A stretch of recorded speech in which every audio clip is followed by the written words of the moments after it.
Hey, everybody, listen up. I got mega huge news. Meat Eater Live is heading back out on the road. That's right. Join me and the crew. Clay Newcomb, Cal, Yanni, Spencer's going to be there. Phil the Engineer's going to be there. Meat Eater Live, headed back out. Now, when you get every ticket, okay, every ticket you buy, you get a signed copy of our new Meat Eater Outdoor Cookbook. This tour is celebrating the release of the book. Buy a ticket, get a signed copy, Meat Eater Outdoor Cookbook, wild game recipes for the grill, smoker, camp stove, and campfire, which I'll point out is a $38 value. Here's where we're going to go. April 23rd, the Mesa Arts Center in Mesa, Arizona. April 24, the Balboa Theater in San Diego. April 25, the Grove in Anaheim, California. April 27, the Crest Theater in Sacramento. April 29, the Union in Salt Lake City. April 30, the Egyptian in Boise. May 1, the Wilma Theater in Missoula. May 2, the Bing Crosby Theater in Spokane, Washington.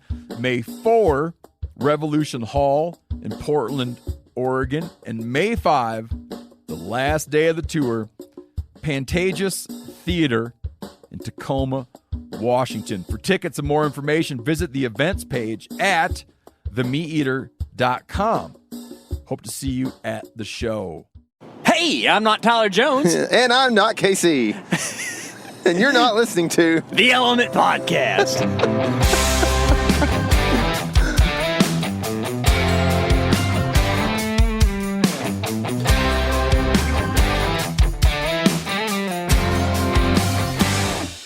What's happening, all my woods people? K.C., follow me real quick. I am riding along beside you. You have to, don't you? Yeah. Mm-hmm. Well, you're not. We'll call this following. Yeah, you're not in the back seat. That's true. But it's pretty close to a follow. Yeah. Okay. So Like, follow, subscribe. I've been. Everybody probably knows if they follow any kind of sports at all or athletic type stuff that Mike Tyson has got a big fight he's promoing right now. You know. Yeah. Oh yeah. And so the other night, I ended up watching. Part of his promotion has been this Shark Week. Sharks versus Mike Tyson kind of thing. And I'm like, what are they going to do this time? They did the Michael Phelps one several years ago. You remember that one? No. And everybody knew, he was going to lose. It's like, yeah, this is the fastest human on Earth. No doubt, all time, whatever. But like, he's going to lose to a shark. Anyway, this was not really Mike Tyson versus sharks as much as Mike Tyson getting used to sharks. But it was cool. I enjoyed it. It was really funny, actually. And because Tyson, he's pretty funny, but he's also like, I feel like that dude is scary to be around. Oh. Like, if I was around him at any moment, like if you've ever watched some of his past interviews and stuff, like he can blow up at any moment, you know what I mean? It's kind of scary. So, anyway, for some reason, this whole chain of events just came into my mind. There's this mystical thing in the whitetail world. It's mystical for us and a lot of probably southern hunters. It's called buck bedding and hunting buck bedding, right? If you were Mike Tyson, it would be mystical. That's what all that was for. Yeah, so it's a myth, right? Dude, it's a myth. Mike's going to listen to this, and he's going to come find you. No, he don't care. He might. He don't care about That's me. right, dude. It is a myth. So, see, Mike Tyson would say myth the same way we do. Mythical? It just myth. The myth of buck bedding. That's right. It is. It's you can't say it's not a thing. Yeah, because sure. the deer have to bed somewhere. Yeah. But the concept of finding a specific buck's bed and hunting that deer, it's a myth. You can't do it in Texas. Yeah. We'll talk more about that later. All right, so today we're headed to go do some video. Buck bedding finding, right? Buck bedding finding, That's what we're looking for. Yeah, for sure. That's what we're going to be looking for all the day. But we're headed out to go scout some public land. This is not going to be a map scout challenge, although we will be using our maps and we will be scouting, and it will be challenging. It will be very challenging, for sure. Anyways, I'm not looking forward to it, actually. Yeah. I'm not looking forward to it. Oh, I'm glad I talked over you when you said not. It's going to be fine. It's going to be one of the hottest days of the year. It's going to be 103 today, so it's pretty warm. And It's not too I bad stepped out of my yet. door at like 6 a.m. and it was already pretty muggy. It's not supposed to. There's not supposed to be like any wind today, so that's the hard part. The humidity is stacked right now. There's no wind to cut any of it. It's a tough day, and that's really not like as much what I'm not looking forward to as the frustration that's going to endure after a couple hours on the property, on these properties or whatever, where these spots that we go. Dude, we're going to go out there and we're going to find the biggest buck bed ever. If we do, we know who probably belongs to. We do. We do. So the idea today is that we're going back after Teenager, and if you've been a long-time listener to the podcast, I don't even know if we have any of those. They've probably gotten tired of us by now. But if you have, you know some of the backstory here. You know Cody Brown. You know about Teenager, right? And so this deer has perplexed us for coming up on four years. It'll perplex us this year, too. I have a feeling. I would imagine. Yeah. So let's see. The season 2016 season. Is that pink drink that girls sell on Facebook? Perplexion? Perplexus? Isn't that what it is? Probably. Yeah, I don't know. I've tried not to pay too much attention to that. So 2016 season, that basically right after that season in the postseason. So it was technically 2017, but Teenager had his 2016 rack. That's when I located this deer for the first time on kind of just a scouting session. Actually went with my son, and we were just poking around public land, and he, endured a pretty good bit of walking. And he's a tiny guy back then. He was, man, and the grass was tall. And I put him on my shoulders quite a bit at that point. That's not happening these days since he's 105. That's elk training at that point in time. that's yeah. It's like my camera backpack. But yeah, so found this deer in early 2017 with his 2016 rack on. We have pictures of him from 2017 season. We have pictures of him from 2018 season. We have pictures of him from 2019 season. So we thought he was 3 in 2016, which would make him 6.5 now. Is that right? That's an old public land deer. Yeah. And we found, we have pictures of him from 2020, actually. We've got January pictures of him, I believe. Yeah. So he made it. We do know he that. made it through the season, yeah. Which is crazy. Yeah. He's got some characteristics that are very definite. That you and I are very sure he's pretty much always been a big 8-point, huge frame, tall rack, wide, and he's got these brow tines that are very telling. And so that's the main reason how we know. Plus, the way the property sets up is so tough to hunt, but it also kind of keeps deer in an area to an extent, a big area, but like. Anyway, it just we're very sure that this is the same deer, and I was looking at the map the other day because it's like, man, if he's still around, we should probably try to give it another go. We've been very frustrated trying to hunt this deer, and I started looking at maps, and I got frustrated again because I was like, man, we have been all over this place. We have looked for sheds. One spring we went miles. We were using the cookie crumb, breadcrumb cookies for duplex for us. But there's a guy walking by himself with a mask on. We use that breadcrumb feature on X. Yeah. And that was how we would say, okay, we've been here. Now we're gonna go 20 yards over and try to find a shed over here.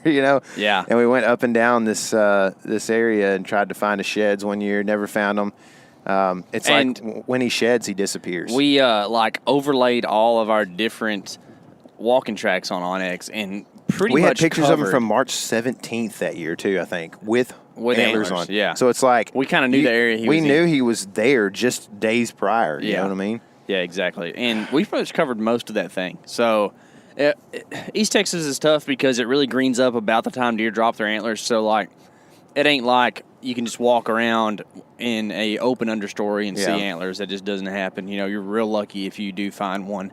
I did find one that year off of a deer that we were targeting that died at the hands of another guy. That was the next year, actually, wasn't it? I think it was 20. I don't know. That was after the 2018 season. No, maybe it was that year. I don't know. Didn't you find that shed while I was hunting? You were pushing deer to Yeah, I me? was trying to push a deer to you on East Texas Public Land Deer Drive. Dadgummit, one man. That's right. Yeah. One man drive. That's all it takes, man. That deer was killed by a dude the day before in literally the same location, as we've hunted. And it's like, it kind of gets weird. But anyway, we kind of found that out or whatever. But yeah, that was a good deer we were trying to get after. And there's a couple of decent bucks in this area, like deer that we probably would shoot over the years. There has been, but this teenager deer has really just perplexed us. And honestly, any of them. We know one area that you and I feel like we could kill deer, like pretty consistent. Yeah. But the rest of the property, we've tried to hunt other places, and it's been difficult. Dude. Yeah, it's a tough thing. And believe me, we've covered the whole thing and have not found a buck bed one yet. Well, I can't say that, but not found like that spot there. It's like, okay, let's go in here in October and set up and shoot this deer 50 yards from his bed. It's worn to the dirt right now in September or whatever. No, and I think, honestly, if we didn't have pigs, maybe we could. Maybe. You might be right about that. Maybe that's a thing. But explain why. Because what happens is a deer goes in and beds somewhere one time, and then a hog finds the bed and says, "No, I want this." Yeah, or a sounder comes through and just gets him up. Rages the whole deal. Yeah, it's the hogs pretty much take over the best bedding on a property. Now, the one redeeming thing is that hogs really concentrate more near water than deer do, so maybe you can find bedding that hogs don't want to use because it's too far away from water. Otherwise, it ain't a thing. If you want to go around on Texas public land and find beds, you're going to run around and find hog beds. That's what you're going to do. Yeah. And funny enough, unless we found way more hog beds. Dude, they make some cool beds too, like the females with the babies. Like they make like this, they look like ostrich nests. Yeah. It's just a big old thing of grass, and it's like well constructed. And then you start thinking like, man, do I need to be shooting these things? They're like very maternal and like it's weird thought put into this, But and then you see them and you're like, yeah, I'm going to shoot that for sure. That needs an arrow. Or a shotgun. Yeah, for real. Buckshot. Man, that's going to be fun. Anyways, we actually, to be frank, probably if you've listened to like episode 1 through 10 of the podcast or something, we have talked some about bedding. That's because around that time it got real popular to concentrate on buck bedding because of some of the people from up in the upper Midwest, like the hunting beast stuff and all that was really becoming popular. And everybody's like, you got to find buck beds. You got to hunt them beast style, and we're like, okay, let's try that. Sure. Got to try it. Yeah, you got to try it. Yeah. And we didn't know any better. It's like, well, I've never tried that before. Let's go see what we can find. Well, we might have found like some things we thought were buck beds. And I could even remember maybe on the property we're heading to today. No, it was a different spot. But we like found entrance and exit trails into this thicket, and we're like, oh, this is going to be it. Set up a trail camera there like in January, went back and literally had like 4 pictures of does, and that's it. Yeah. It's like, what on earth is going on? That's the thing. I feel like, sometimes we'll find something that we're like, okay, this could be a buck bed, right? Mm-hmm.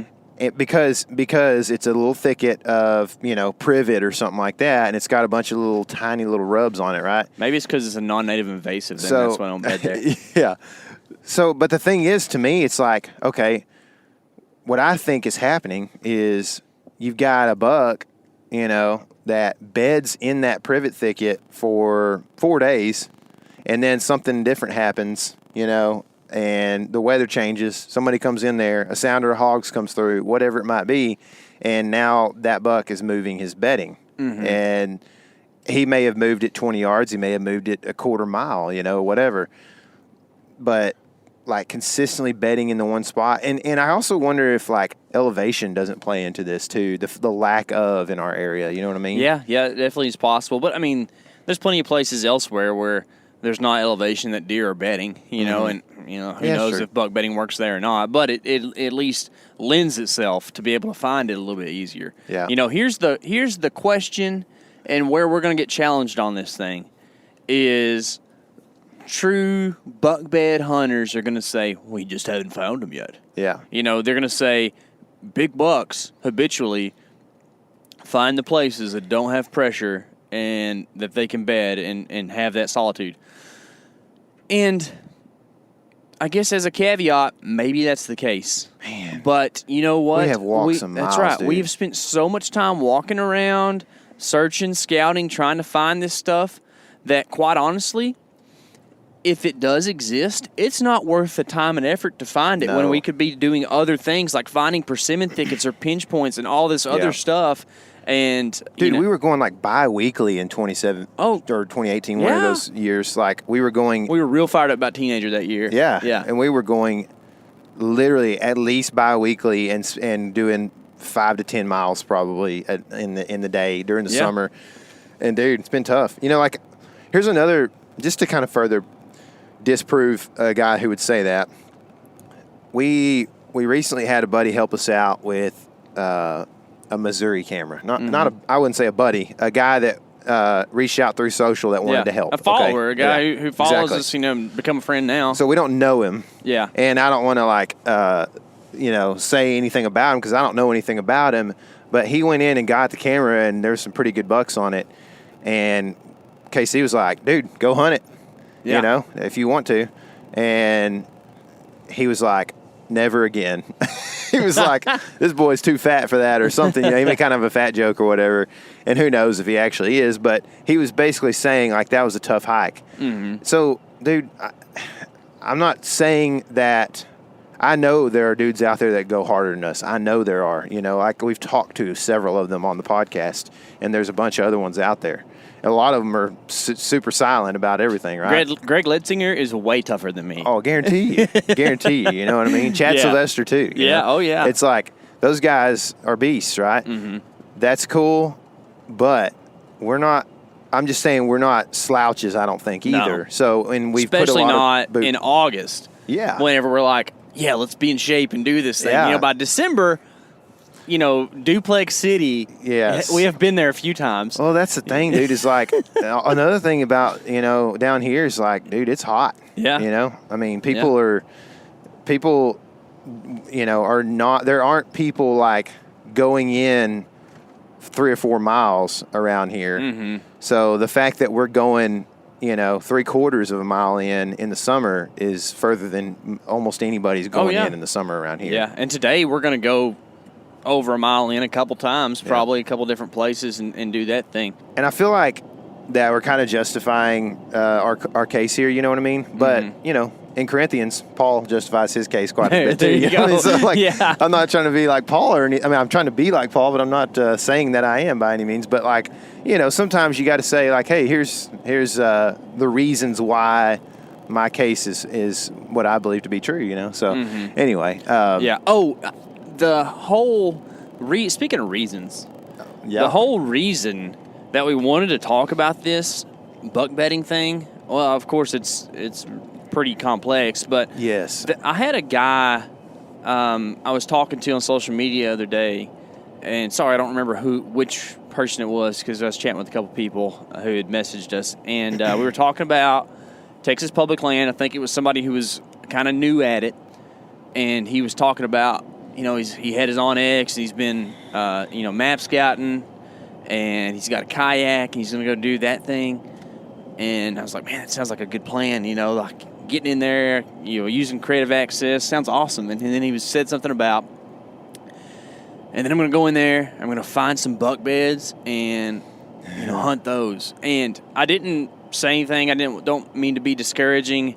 And maybe, you know, if I told a guy, man, that's not going to happen, I think I did say something like, man, it's kind of tough. I hadn't had much luck with it or something like that. Mm-hmm. But, you know, maybe he's the guy who can figure it out, and then, you know, that knowledge can be shared with other people. You know, I don't want to, like, discredit him or discourage him from doing that. Right. But I also at the same time feel like that's a person who has been influenced, not wrongly, but just a misplaced influence by someone from the Midwest or up north or something who, I mean, for instance, Greg Litzinger, dude hunts buck beds religiously because they exist where he's at. Like, it's a thing. I mean, and that's kind of, okay, so you mentioned the beast style or whatever earlier too.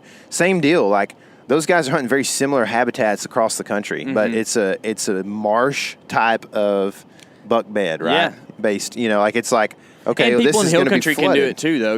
Like yes, yeah, and like bluff country and stuff like that in Wisconsin or whatever. Like I was talking about earlier with the elevation and stuff like that. Like you can find a particular ridge that has a buck bed on it because of the way the wind works through that little area right there, and then the depth that it may be into the public and the seclusion and that kind of thing. If it all like works out to be perfect, it's like, yeah, it's a great place for a buck to bed. And that's why I was kind of mentioning the elevation earlier. But I feel like that guy that you're talking about on social, I feel like there's been a couple others that have mentioned that lately, buck beds lately. And maybe they're doing it. And if they can find them, like, heck yeah, dudes, do it. For sure. It's just not something we've had a ton of success doing. And it's not something that you need to ignore, right? Like, you need to think about it. And, I mean, I killed a spike in, I guess, 2019 technically. It's the 2018 season, but January, Yeah, the January It was week. on New Year's Day. It was on New Year's Day. I'd stayed up late the night before. But that buck bedded, and I watched him bed, and then I called to him from his bed, and he came out, and I shot him. Yeah. Is that buck bedding? I don't know. I mean, technically, they probably would say no. But I don't know. I mean, if he bedded there, then you didn't maybe find the bed, but like you were hunting a bedding area. See, I don't know. I think that's a really good point to talk about, Tyler. Okay.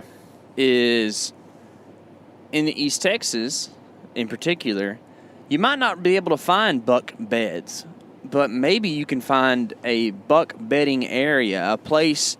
Maybe it's a 20-acre section, 10 acres, 5 acres, who knows, of good habitat that habitually deer are going to use as bedding.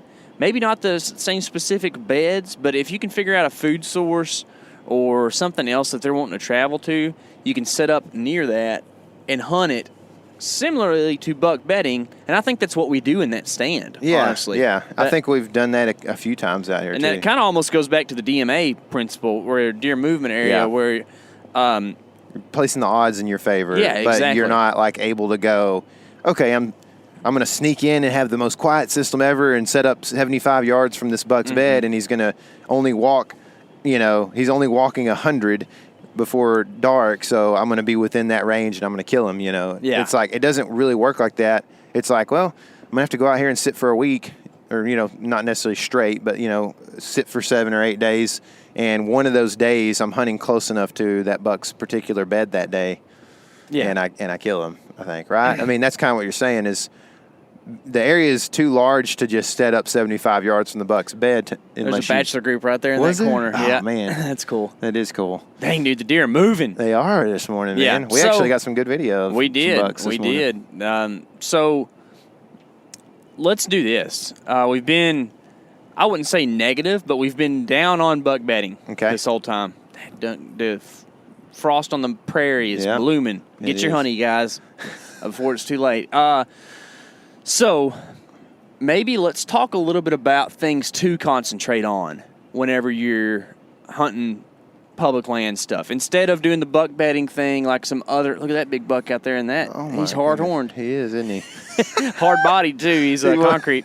So let's talk about a few things maybe like that we're going to be looking for today and that people can think about whenever they're going out on East Texas and Texas public land in general, to kind of maybe have an open mind about the buck bedding, but also have these other things in the back of your mind, too. That way you're not just pigeonholing yourself. Yeah. So my first one, and I think it's an interesting thing because you killed 2 deer off of it last year. We know of a guy who killed a Boone and Crockett deer off of this in East Texas. And then had a YouTube message from a guy last night who said he didn't even know what they looked like. So we're talking about persimmons, okay? You can go in this time of year, find alligator-looking bark on a tree with glossy green leaves, and it has little green golf balls all around it without the divots in them. Those are persimmons, okay? Starting about October 15th, those persimmons are going to start turning orange, and the deer will start hitting them. They'll even eat them green.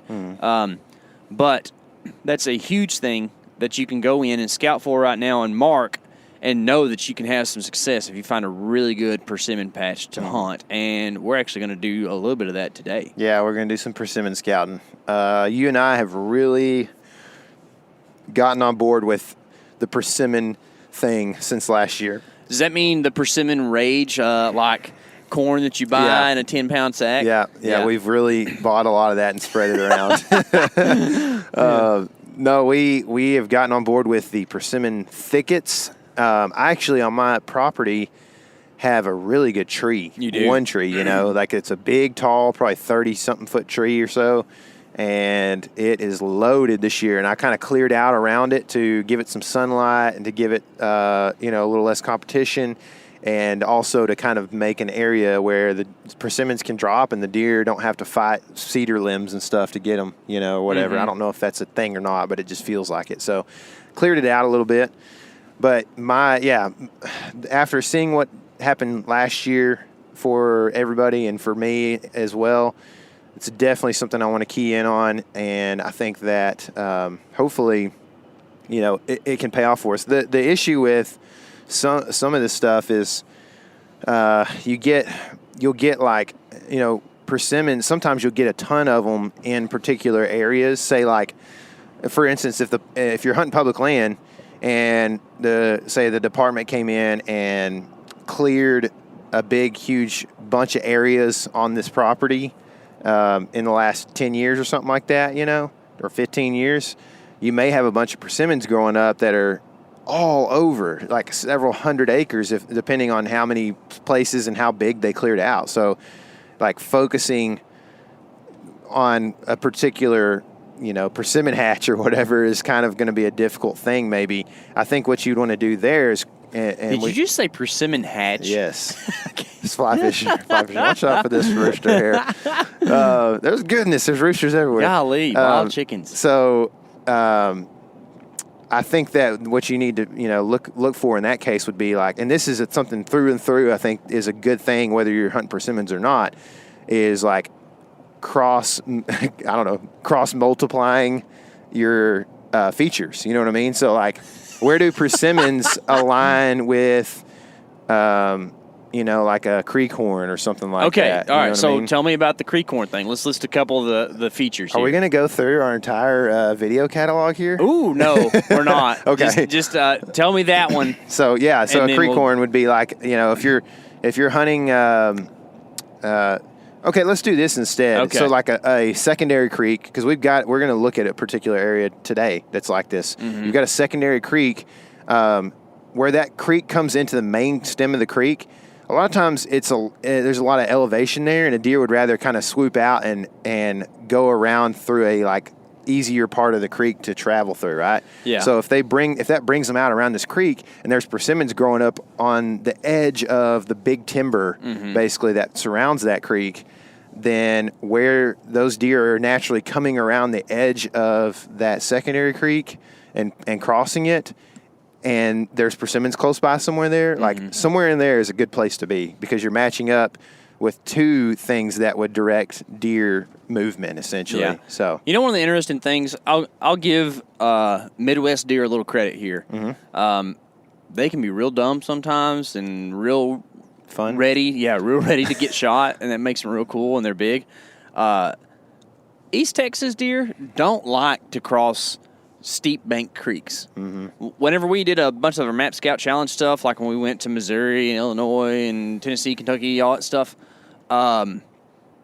deer would like bail off the side of something that I didn't want to go down and then go up the other side. Yeah. Here, deer, like, I guess just because we don't have a lot of elevation in general, deer don't really like to do that too much. Deer in East Texas, they are going to do what Tyler said. They're going to go up and they're going to find the best place to cross that creek. And in fact, today we're going to go hang a camera on one of those places where it's, it's substantially far from the main creek, but it's just the perfect place where maybe some beavers have been in there in the past and kind of done some stuff or whatever, but you have a real thick spot up upstream from there and downstream from there, it's real steep banks, and it's just the perfect little crossing. And we're going to key in on that and hang a camera there. It's been a good spot for us in the past. So there's we're going to actually be releasing somewhere around September, I think, several of these public land hotspot videos. They're short videos. We've talked about them. They're so hot. They are, man. They're really, it's good little info bits, It's easy to watch. You can watch the whole thing without having to,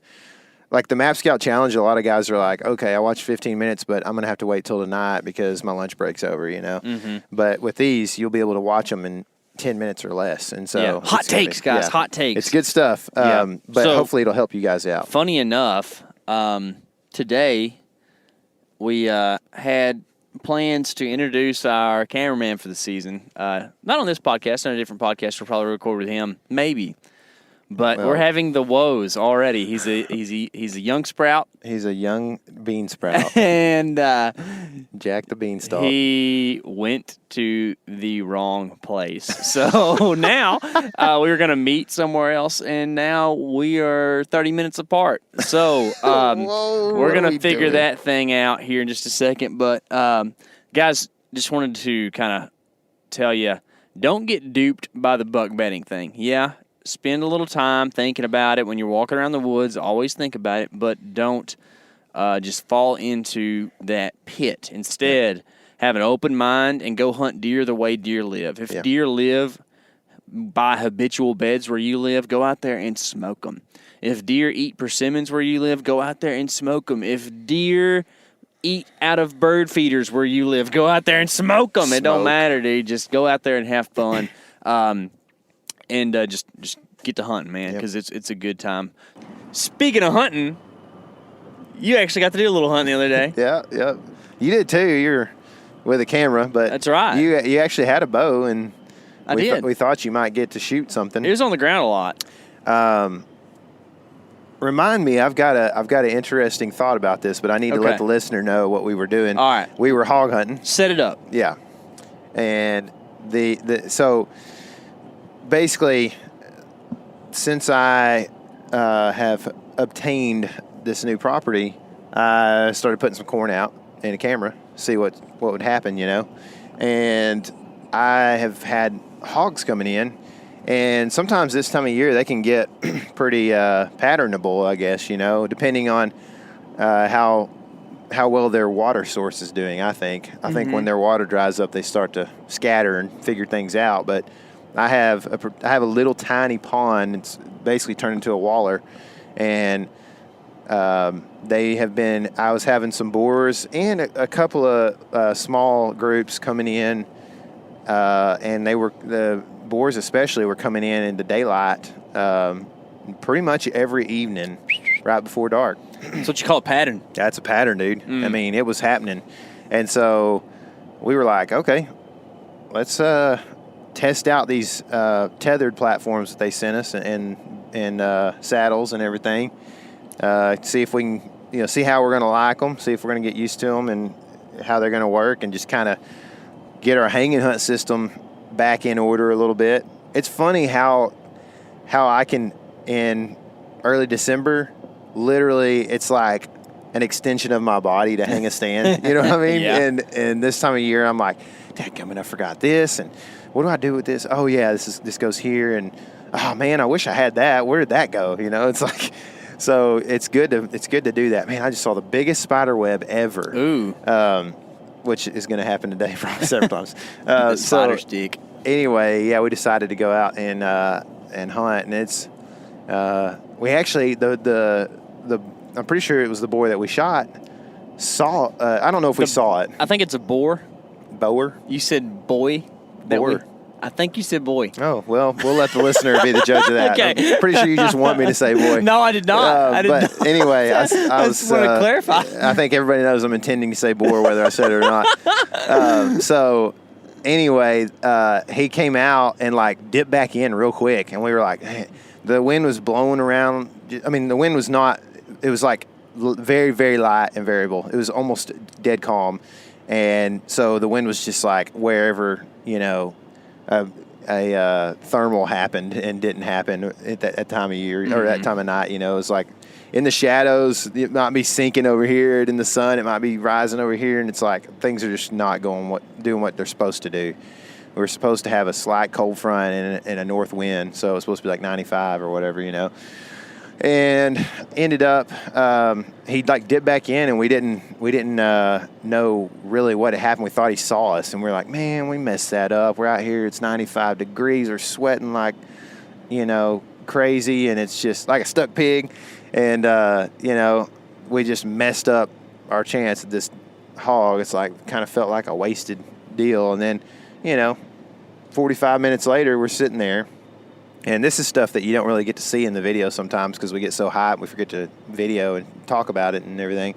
But this hog had just kind of stood right there. You know, KC called it. He was like, man, I bet that thing's within 100 yards of us. And he definitely was, I think. And 45 minutes later or so, we hear a we're like, we looked at each other and we both knew. We were like, that's a pig shaking its head and its ears flapping on the side of its head.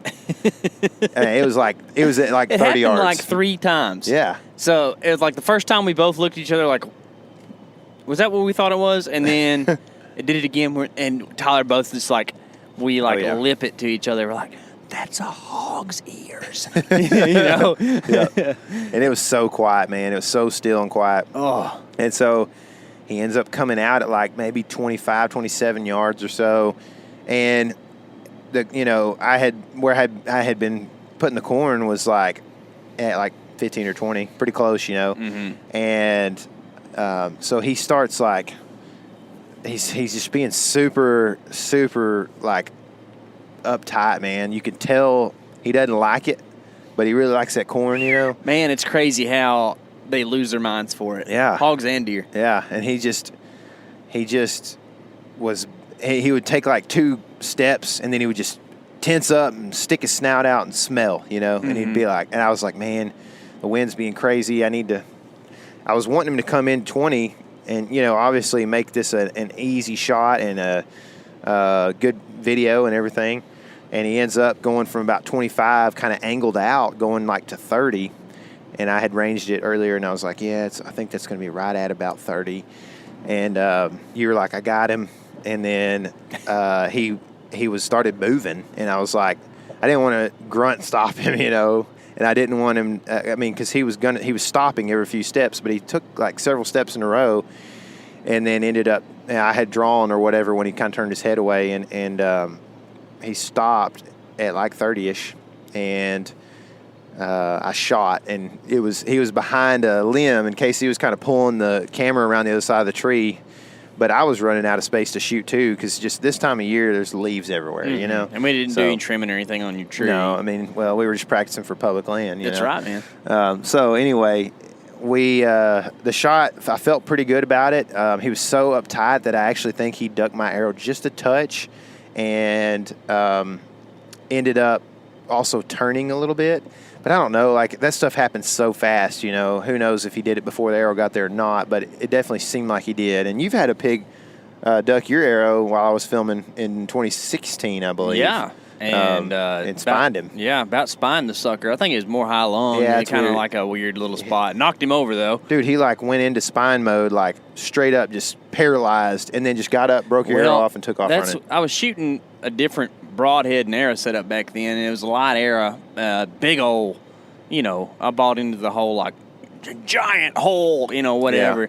And I think that's what it was, is that it just transferred all the energy at once, because that broadhead has so much resistance, you know. Right. I think that was the deal. It wasn't penetrating. Like, I mean, golly, you shot this pig with one of the day 6 setups we shoot, and freaking Smoke City, Texas, because we were in Texas. So that's Smoke right. City, Texas it's very appropriate. Like you said, he turned a little bit, but if anything, it just made it harder on him. Like when he turned, it made it to where you got up in like the heart stuff, whereas otherwise it would have been probably just double lung, maybe some liver or something like that. But smoked the pig. He shot him like halfway up the body, which is a great shot on a hog.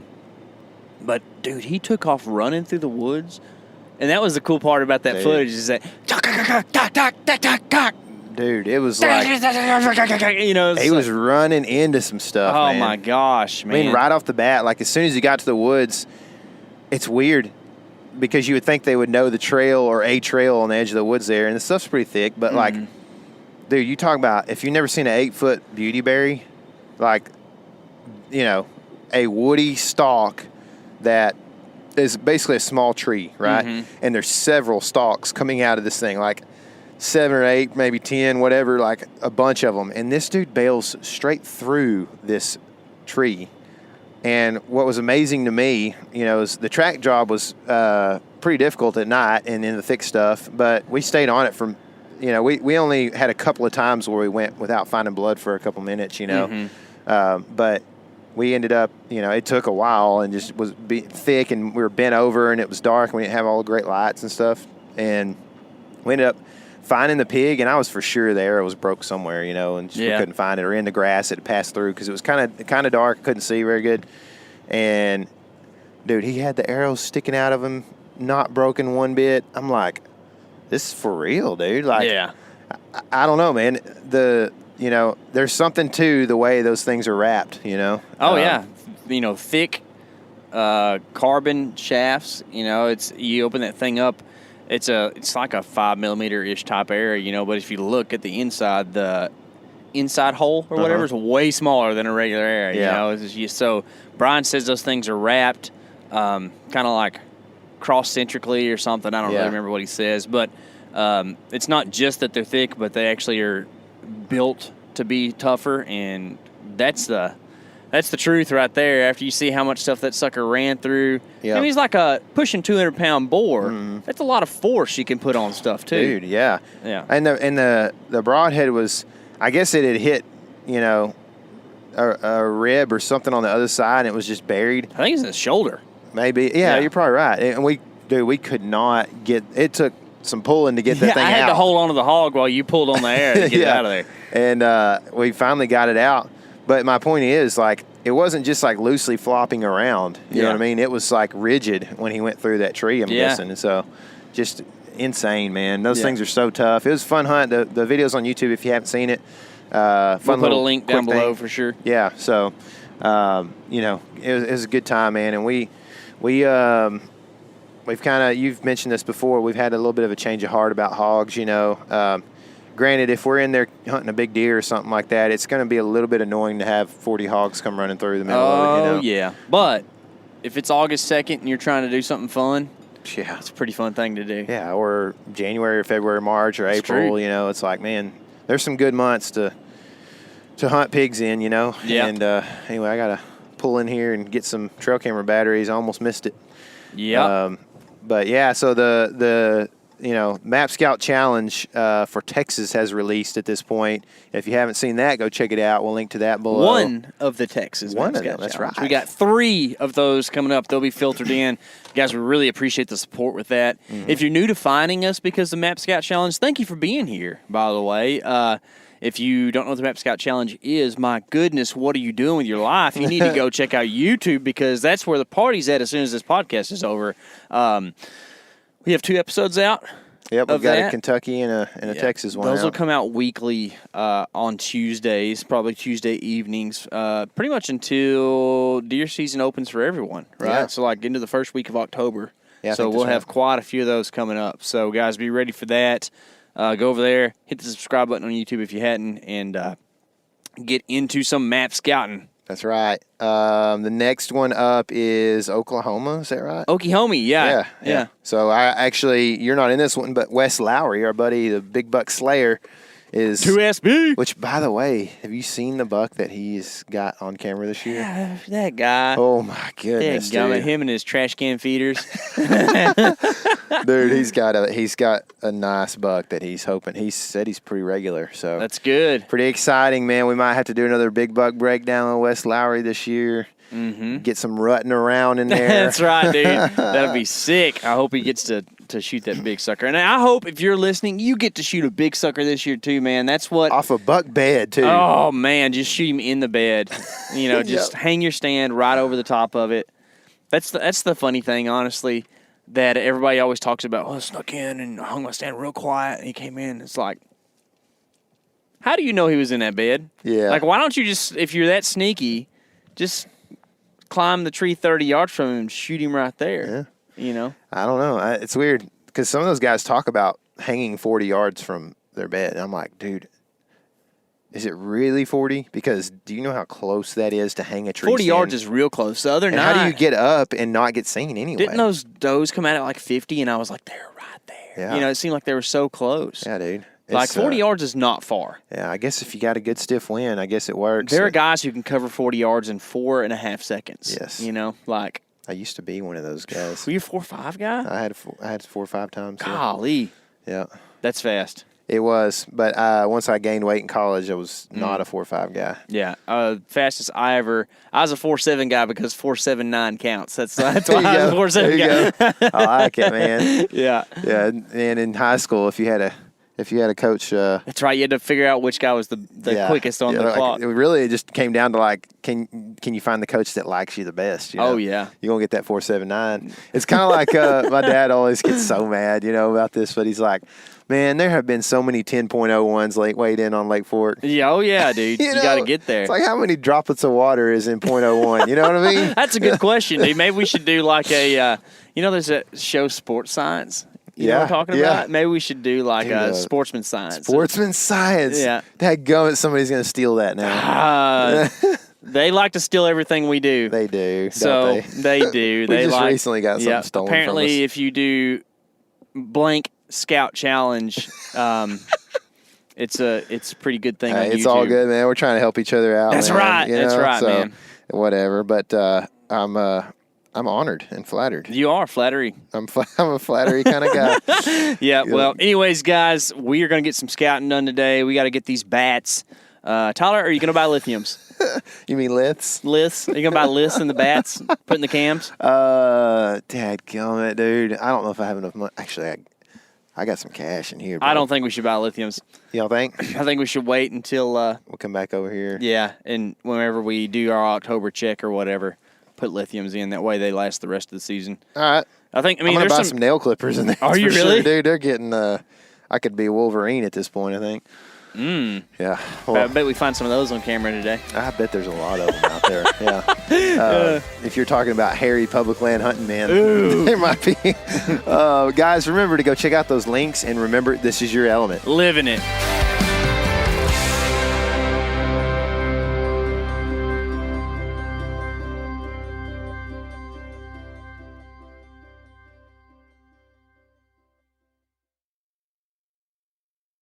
Hey everybody, listen up. I got mega huge news. Meat Eater Live is heading back out on the road. That's right. Join me and the crew. Clay Newcomb, Cal, Yanni, Spencer's going to be there. Phil the engineer's going to be there. Meat Eater Live headed back out. Now, when you get every ticket, okay? Every ticket you buy, you get a signed copy of our new Meat Eater Outdoor Cookbook. This tour is celebrating the release of the book. Buy a ticket, get a signed copy, Meat Eater Outdoor Cookbook, wild game recipes for the grill, smoker, camp stove, and campfire, which I'll point out is a $38 value. Here's where we're going to go. April 23rd, the Mesa Art Center in Mesa, Arizona. April 24, the Balboa Theater in San Diego. April 25, the Grove in Anaheim, California. April 27, the Crest Theater in Sacramento. April 29, the Union in Salt Lake City. April 30, the Egyptian in Boise. May 1, the Wilma Theater in Missoula. May 2, the Bing Crosby Theater in Spokane, Washington. May 4, Revolution Hall in Portland, Oregon. And May 5, the last day of the tour, Pantages Theater in Tacoma, Washington. For tickets and more information, visit the events page at themeateater.com. Hope to see you at the show.